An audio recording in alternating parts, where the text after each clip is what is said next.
안녕하세요. 스페인 위키의 가이드 장화영입니다. 오늘은 피카소 생가에 대한 안내를 잠깐 드려보고자 하는데요. 피카소는 자신을 소개할 때나 개인적으로 사인 요청을 받으면 말라가에서 온 피카소임을 강조했었는데요. 1966년 프랑스 정부로부터 프랑스 국적을 취득할 것을 제안받았음에도 불구하고 거절을 하면서 자신은 스페인에서 온 사람임을 상기시켰었습니다. 그런 피카소에게 이곳 말라가가 어떤 영향을 미친 곳인지를 잘 알려주는 물건들을 바로 이곳 피카소 생가에서 만나보실 수 있으십니다. 스페인의 남부, 지중해를 면하고 있는 태양의 해변 코스타델 솔의 중심지 말라가시에서 20세기 예술계의 하이라이트, 입체주의의 거장 파블로 루이스 피카소가 1881년 10월 25일에 바로 이곳 2층에서 태어났습니다. 피카소는 이곳에서 아버지의 직장을 따라 북부 라코루냐로 이사를 가게 된 1891년 10월까지 유년기에 10년을 살았는데요. 피카소 생가의 현재 모습은 1988년 대중에게 공개하기 위해서 피카소가 생활하던 당시의 일반적인 가정의 모습으로 재구성이 되어져 있습니다. 피카소의 생가의 중요성은 집의 구조나 가구의 진품 여부가 아닌 피카소의 인생에 대해 알 수 있는 의미심장한 물건들이 전시되어져 있기 때문입니다. 전시되어져 있는 물건들의 의미를 알고 보시게 되면 피카소라는 사람에 대해 그리고 그의 작품에 대한 감성을 조금 더 이해하실 수 있으실 테니까요. 피카소의 아버지 호세 루이스 블라스코는 창백한 하얀 피부에 키가 크고 마른 사람으로 화가이자 미술 교사로 활동을 했었고 말라가 시립미술관 큐레이터이기도 했었습니다.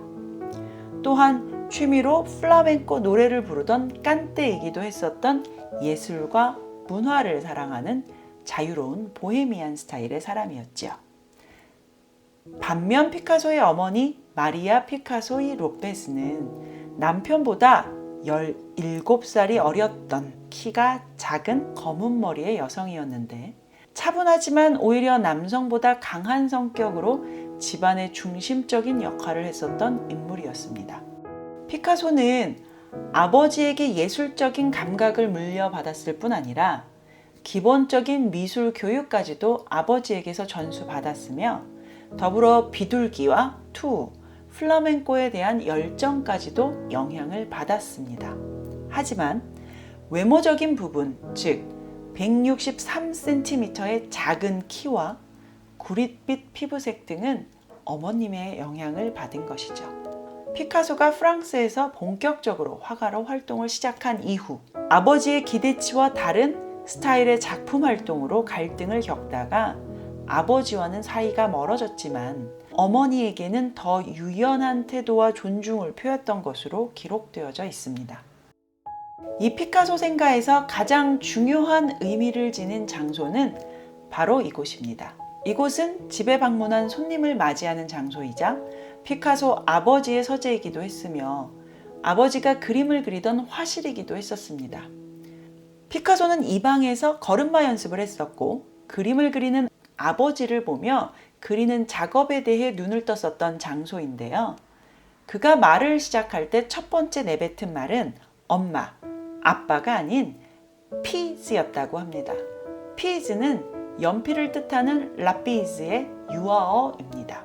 예술에 대한 천부적인 재능도 타고났었겠지만 주변 환경도 재능과 더불어 큰 영향력을 미친다는 것을 볼 수 있는 또 하나의 예가 되는 장소이기도 하겠죠. 이 방에서 가장 중요하게 보셔야 하는 것이 방 중앙에 전시되어져 있는 피카소의 아버지 호세가 그린 8마리 비둘기 그림인데요. 이 그림을 통해 피카소는 구도에 대한 생각을 하게 되었다고 합니다. 길쭉한 전시 공간으로 꾸며진 다음 방에는 피카소와 가족들의 사진과 피카소가 첫 영성체 때 입었던 드레스가 전시되어져 있고 그 옆으로는 피카소의 어릴 적 가죽 신발과 함께 피카소가 가지고 놀았던 캔 깡통으로 만들어진 미니어처 군인 장난감들이 전시되어져 있습니다. 나머지 공간에는 피카소의 출생 기록부, 피카소가 살았던 시기의 말라가에 관한 전시물들과 피카소와 연관된 전시물들이 함께 전시가 되어져 있는데, 그중 피카소가 프랑스에서 화가로서 전성기를 맞고 명성과 부를 누릴 때에도 피카소는 말라가를 잊지 않고 그리워하고 있음을 증명하는 전시물들도 눈에 띕니다. 피카소가 태어난 집에서 그의 미술 인생에 지대한 영향을 미친 그의 유년 시절의 흔적들과 그 의미들을 이해하신다면 인간 피카소를 조금은 더 이해하실 수 있으실 것이라 장담합니다. 조금 더 자세한 이야기가 궁금하시지 않으세요? 말라가에 오시면 우아하고 세련된 도시의 풍경과 해변 모습뿐만 아니라 20세기 예술가 중 가장 중요한 영향력이 있는 사람 중 한 분으로 꼽히는 피카소를 확실히 이해하시고 좀 더 자세히 알아보시기 위해서 그의 생가와 피카소가 자신의 작품이 전시되기를 꿈꾸며 세워지길 염원했었던 말라가의 피카소 미술관을 둘러보시는 것을 잊으시면 안 되겠죠? 이상 말라가 피카소 미술관 공인 가이드 스페인 니키 장화영이었습니다.